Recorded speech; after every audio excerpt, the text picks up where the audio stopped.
RTL.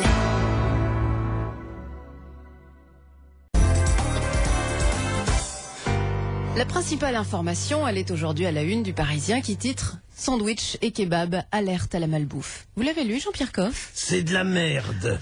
Les sandwichs emportés, on le savait que c'était de la merde, mais à ce point-là, en gros, 8 établissements sur 10 vous proposent des produits qui vont vous garantir maux de ventre, gastro, vomissements, diarrhée de plusieurs jours. Dans chaque sandwich au kebab, c'est la grande fête au staphylocoque, aux coliformes fécaux et germes en tout genre. Même dans les œufs durs, ils ont trouvé des matières fécales. Ça, faut le faire quand même. Parce que certes, l'œuf, il sort du cul de la poule. Mais il y a quand même une coquille, nom de Dieu. Alors de deux choses l'une. Soit la coquille est poreuse, ce qui m'étonnerait, soit l'immonde salingue de tenancier qui a préparé l'infect casse-dalle s'était gratté le cul avant d'écaler les œufs durs. On apprend en prime, dans cette sérieuse enquête, qu'il y en a qui postillonnent dans la marchandise, d'autres qui étalent la mayonnaise avec les doigts après s'être mouchés, et d'autres qui découpent les tomates avec des plaies purulentes sur les mains. Et qui c'est qui bouffe ça? Même pas des pauvres. Des quadrillons à scooter et costards gris qui tous les matins croient partir sauver l'économie de leur pays et qui croient aussi qu'en bouffant sur le pouce ils vont être plus rentables alors qu'ils vont être vissés sur les chiottes pendant une semaine. Effectivement, le problème, c'est le lendemain. Mais RTL, première radio de France, a immédiatement réagi en donnant la parole aux victimes des sandwichs d'hôteux. Avec une nouvelle émission à l'heure du déjeuner, les auditeurs ont la diarrhée. Les auditeurs ont la diarrhée. Vos réactions au 3210. Premier auditeur, bonjour Édouard. Bonjour. Je m'appelle Édouard, j'habite dans le 15e arrondissement à Paris. Je vous narre l'anecdote de ce qui m'est arrivé. Nous partions, ma femme et moi, en week-end, pour Chamonix avec les Méhaigneries.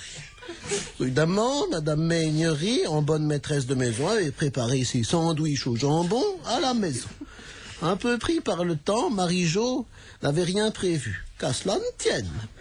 Nous méfiant des produits douteux du wagon-bar, nous décidions d'aller acheter dans une sandwicherie, comme il y en a partout dans les gares, vous savez, 2 sandwichs, thon, crudité, œufs, mayonnaise et une San Pellegrino.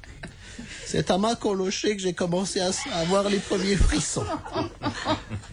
Arrivé à Bellegarde sur Valserine, ça faisait 1 heure que j'occupais les commodités. Je m'étais vidé comme un poulet. J'avais maigri de 15 kilos et j'avais refait le crépi des lieux. Pour couronner le tout, le contrôleur n'arrêtait pas de taper à la porte.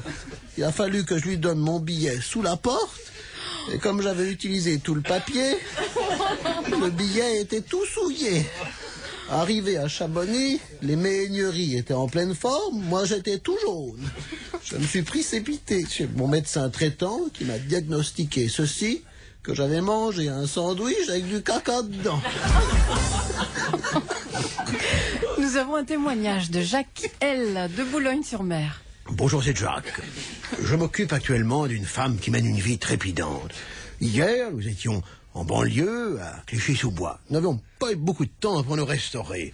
Du coup, pour faire couleur locale, nous avons été au kebab du coin.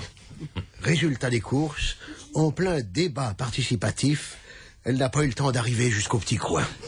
Dans son tailleur blanc, c'était la Maculée Conception.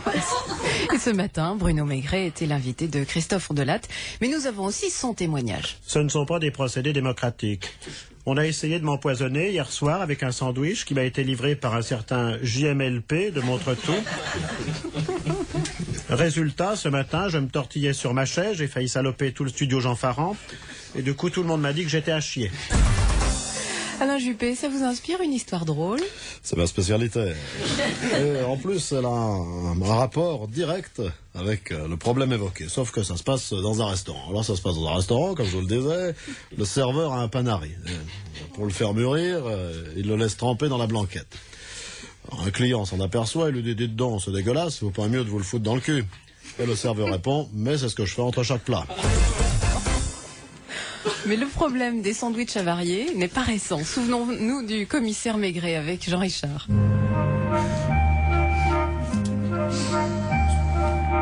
Allô Lucas, fais-nous monter de la bière et des sandwichs. Ah, je crois que je suis sur une piste. Qu'est-ce que vous faisiez à Pigalle dans la nuit du haut? Ça perd les papettes. J'ai fait un pain foireux. Allô, Lucas.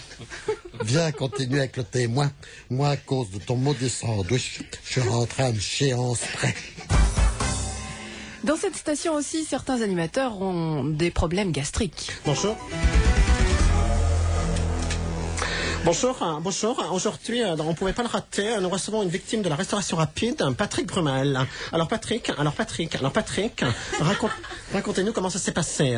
Voilà, j'étais à Vegas pour une grande partie de poker. J'avais une bonne main, pas le temps de manger. Je commande un sandwich. 10 minutes après, je cours au Cagouin. Et pendant ce temps-là, ces fumiers, ils ont regardé mes cartes. J'ai tout perdu. Merci Patrick. Oh là, moi aussi, qu'est-ce qui m'arrive? Bah celui-là non plus, on pouvait pas le rater. Hein. Et avec cette succession de matchs de football, notre ami Eugène Sacomano n'a pas le temps de se nourrir normalement et du coup, il se gaffe de sandwich dans les tribunes et voilà ce que ça donne. Oh là là là là là là. On refait les peintures. Oh là là.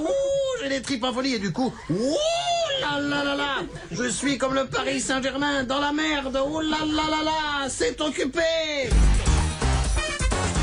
Le constat du jour. Trouvez, après toutes ces petites délicatesses, trouvez dans Le Parisien ce titre, Lady Chatterley compte sur l'effet César. Attention, ça risque plutôt d'être l'effet sandwich, tellement ça va vous faire chier.